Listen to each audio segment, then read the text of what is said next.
So lots of our regular visitors will have noticed throughout the autumn and winter of 2020 that we've been doing lots of work in our stream lawn area, and regular visitors will also know that this area is permanently wet underfoot, even right the way throughout the summer, and this is a real challenging maintenance issue for us. In fact, this lawn here is fed by numerous underground natural springs, and that's what's causing this rising water. So what we've done over the last several months is removed the ornamental herbaceous border that was planted here on my left hand side, and again this was really quite a sort of big maintenance headache for us, as the ground is so wet underfoot that we really struggle to get on the earth and work it and pull out invasive weeds and things like this. So throughout the late autumn, early winter in 2020, the garden team here have worked really hard removing all of that herbaceous plant material, and in fact they've actually moved in about 40 tonnes of topsoil to go over the top of that old ornamental herbaceous border.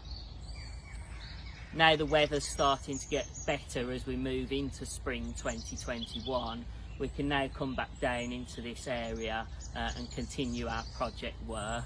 So the next task for us really at the moment, and what I'm working on today, is beginning to repair the path that got damaged as we brought machinery down into this area to remove the ornamental border. So I'm going to move about 10 tonne of road stone into this area. Then we're going to install a hard steel edge to give the path some stability, and then we're going to dress the whole thing with several tonnes of self-binding golden Breeden gravel.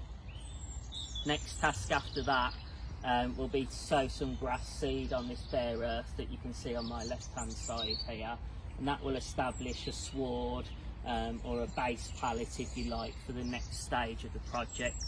And long term, what we really want to do in here now is, instead of fighting the conditions down here, rather we'd like to embrace them, and we'd like to introduce lots of native and non-native wetland species and develop an ornamental, flora-rich, very biodiverse, naturalistic wetland meadow. So the final task for us this year will be in spring to plant roughly 3,000 wetland meadow plugs, things like primroses and cowslips, but also some bulbs such as fritillaries and some more exotic things like the South African camasias. So it's going to take a long time to develop. It's going to take a long time for those wetland plants to naturalise and seed down and populate the rest of the area,